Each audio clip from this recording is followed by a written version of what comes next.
is happening, everybody? All right, eighth mile or quarter mile, which do you prefer?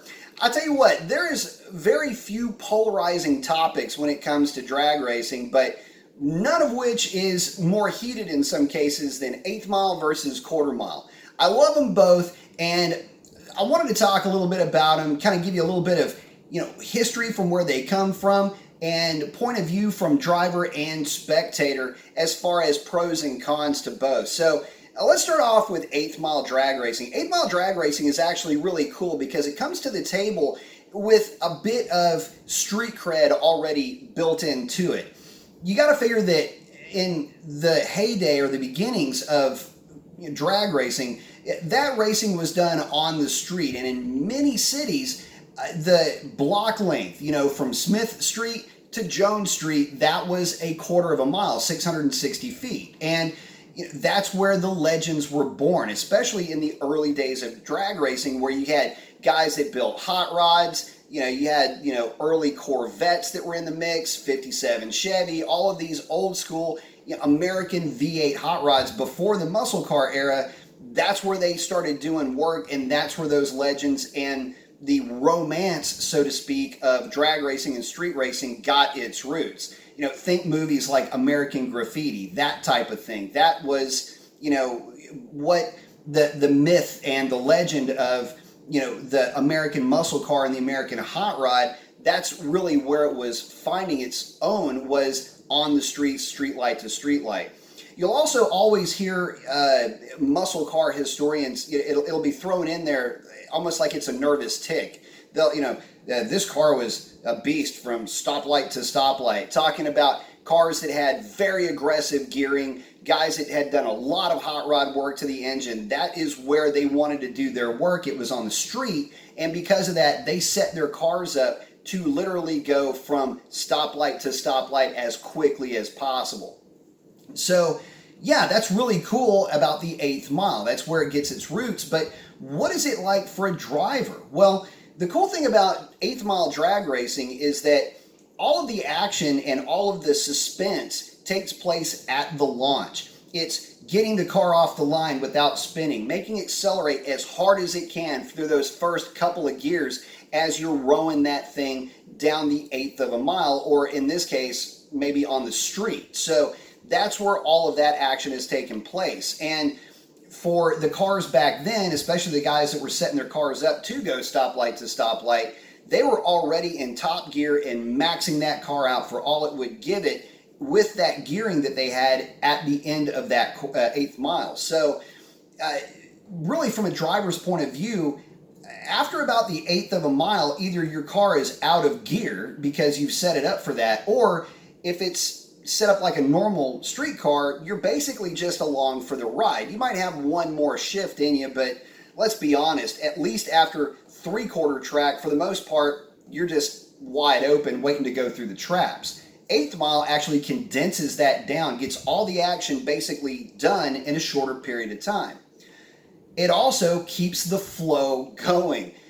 Eighth mile takes a lot less time to run, and so because of that, cars are down the drag strip, they're off the drag strip, and the next car is making its pass. So it's a faster pace, not only for the driver, but also for the spectator. And on that point, from a spectator's point of view, you can watch the entire race unfold from launch to finish if you're sitting right there in the middle of the track. So it's a bit more engaging for the spectator in that respect.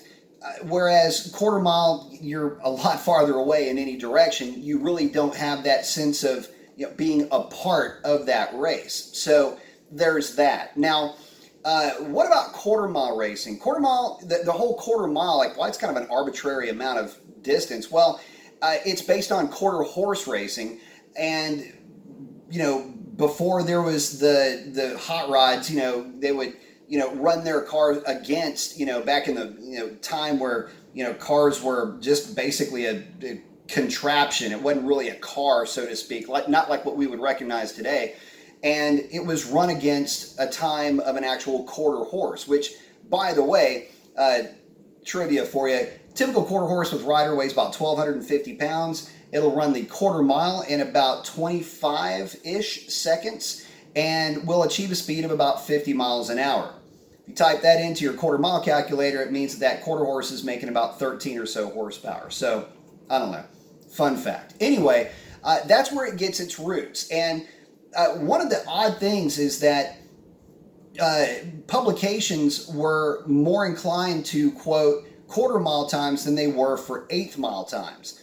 I don't really know the history behind that. You would always hear 0 to 60, which would make sense. That's a very common speed limit, give or take, for most areas, and it's how quickly can you merge into traffic. But the quarter mile time, often I was a bit confused by it, but it was the metric that I grew up reading. And without any real exposure to eighth mile racing when I was younger, and the fact that I had a quarter mile track that I could go to when I was a kid, that along with the fact that quarter mile was what publications were showing the cars running, that's what I would associate with just in terms of vehicle performance. So that's why quarter mile really, a lot of guys gravitate towards quarter mile because of that. Also, quarter mile racing does another thing, pitting one car against another.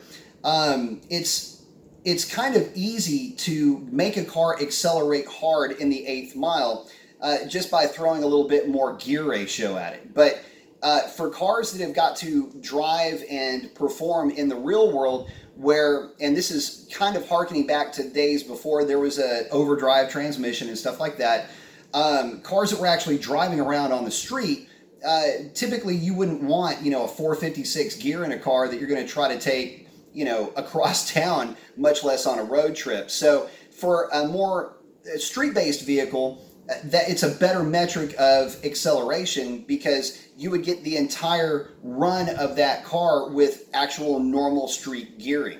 Whereas an eighth mile would really not do it much justice, to be honest. Also, it kind of levels the playing field in some respects. Cars like my Challenger, which are extremely strong for the first half or three quarters of the track, will often get to that point quicker than a car that is ultimately going to pass it on the big end. Say, for example, like a well-sorted heads cam C6 Corvette will run a very, very similar elapsed time to my Challenger, in a manual versus my Challenger, and in some cases automatics. But the mile per hour will be significantly higher. It has to do with better power to weight and better aerodynamics. It levels the playing field, so to speak. So that's why a lot of guys like quarter mile racing. If they've got a car that's particularly strong in terms of horsepower on the big end, they know that they've got a chance against somebody that's got a vehicle that's set up with maybe more torque or more gearing down low. So because of the publications basically sticking to their guns with quarter mile, and the fact that it balances out cars adds a little bit of drama there. You can pit cars that are higher horsepower, but maybe lack an automatic transmission like my Challenger against that Vet. That scenario, I've run that scenario a lot of times, by the way, and it always ends up just like I described it, where the two cars will run very similar ETs, but with that Corvette with its higher power to weight ratio and its better aerodynamics either just eking me out or me just eking him out. It's typically a driver's race. Very fun race, but in the eighth mile, it really wouldn't be that fun of a race because the Vet would be reeling me in only to have the race be over too soon. So, there's pros and cons to both. From a driver's point of view, the quarter mile is pretty cool because you get to leg your car out for twice as long. And so for that, it can be a bit more exciting. And really, there's not too much of a penalty to pay for modern cars. Typically, you've gone through the gear swaps to get the car optimized for a quarter mile.